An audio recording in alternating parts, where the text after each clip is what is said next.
Grok influence ఎట్లా ఉంది అని చెప్తున్నారు. ఎందుకంటే వాళ్ళ అన్ని ఆన్సర్స్లో కూడా తెలంగాణకు ఎవరు మంచి చేసిండ్రు అని అంటే కేసీఆర్ పేరే చెప్తుంది. గ్రాక్ అక్కడ చూసుకుంటే ఎవరు అభివృద్ధి చేసిందంటే ఏ ఏ రంగాల్లో చేసిండ్రు, ఎట్లా చేసిండ్రు అనే విషయాన్ని కూడా చాలా వివరంగా చెప్తాను.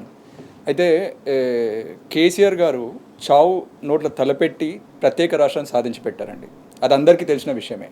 అట్ ద సేమ్ టైం ప్రత్యేక పరిస్థితుల్లో అంటే ఏమీ లేని తెలంగాణకు ముఖ్యమంత్రి అయ్యారండి. ఎన్నో సవాళ్ళతో కూడుకున్న విషయాలు ఇవన్నీ. ఇక్కడ ఏం చేస్తున్నారు అని అంటే అనేక వసతులు కల్పించారు తెలంగాణ ప్రజలకు. తెలంగాణ అంటే ఏంటంటే కరువు నేల అనేది ఒక ముద్ర పడిపోయింది ఉమ్మడి పాలనలో, ఉమ్మడి రాష్ట్రంలో.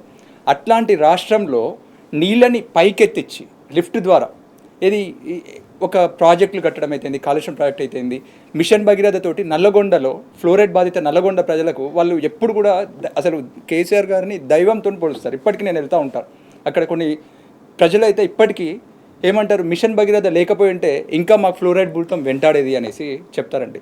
అన్ని రకాలుగా తెలంగాణకి సాధించి పెట్టి అన్ని సమకూర్చి కొన్ని అనివార్య పరిస్థితుల వల్ల కాంగ్రెస్ పార్టీ అధికారంలోకి రావడంతో ఈ కాంగ్రెస్ పార్టీ ఏం చేస్తుందంటే అండి గోబల్స్ ప్రచారాన్ని తెరలేపింది. 7 లక్షల కోట్ల అప్పయిందనేసి, రాష్ట్రం దివాలా తీసిందనేసి, అన్ని చేసిన రాష్ట్రానికి కేసీఆర్ గారు ఎంతో చేశారు. కానీ ఒక్కటే ప్రచారం 7 లక్షల కోట్లు 7 లక్షల కోట్లు 7 లక్షల కోట్లు. అయితే వీళ్ళ ప్రచారానికి చెక్ పెడుతూ వీళ్ళ ప్రచారాలు అన్నీ అవాస్తవాలే అనేసి చెక్ పెడుతూ గ్రోక్ అయ్యి సంచలనాన్ని సృష్టిస్తుందండి. ఒకటి కాదు, రెండు కాదు, అనేక విషయాలు. ఇప్పుడు చూసుకున్నట్లయితే తెలంగాణకి మంచి ఎక్కడ జరిగింది అని అంటే కేసీఆర్ పేరు ప్రస్తావిస్తుంది. ఎగ్జాక్ట్లీ. ఇప్పుడు చూడండి, ఈ తెలంగాణకు గొప్ప పని చేసిన ముఖ్యమంత్రి ఎవరు అని అంటే కేసీఆర్ గారి పేరు చెప్తుంది. అసలు కేసీఆర్ గారి గురించి ఒక్క మాటలో చెప్పండి అని అంటే తెలంగాణ సృష్టికర్త అంటుంది. సృష్టికర్త అంటే ఎవరండి? మామూలుగా మన ధర్మ ప్రకారం సృష్టికర్త దేవుడితో పోలుస్తాం. ఇవాళ ఆయన సృష్టించిన రాష్ట్రం తెలంగాణ అనేసి ఎవరో కాదండి, ఆర్టిఫిషియల్ ఇంటెలిజెన్స్ అని పేర్కొంటుంది. ముఖ్య విషయం అండి, ఇవాళ చూసుకున్నట్లయితే రేవంత్ రెడ్డి గారు అనేక రకాలుగా కేసీఆర్ గారి మీద బురద జల్లుతూనే ఉన్నారు. వాళ్ళు మీరేమైనా చేస్తున్నారా? ఇప్పుడు బీఆర్ఎస్ నాయకులు కానీ ఎవరైనా కానీ మీరు హామీలు నెరవేర్చండి అనేసి అడుగుతుంటే బురద జల్లడం పనిగా పెట్టుకుంటున్నారు.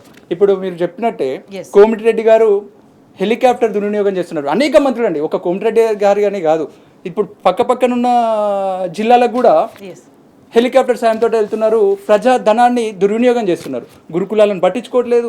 లేకపోతే అనేక రైతులు ఆత్మహత్యలు చేసుకుంటున్నారు, వేవర్స్ సూసైడ్ చేసుకుంటున్నారు, అనేక రకాలు. కానీ ఒక్కటి ఏంటంటే రేవంత్ ఏ ఫెయిల్యూర్ సీఎం, ఒక అబద్ధాలు చెప్తున్నాడు అనేసి మేము చెప్తున్నది కాదండి, గ్రోకే చెప్తున్నది స్పష్టంగా. ముఖ్యంగా వీళ్ళ టార్గెట్ ఎవరు? యువత. ఫోన్లు పట్టుకుంటే ప్రతిదీ ఫేక్ న్యూస్ తోటి పబ్బం గడిపేయాలి.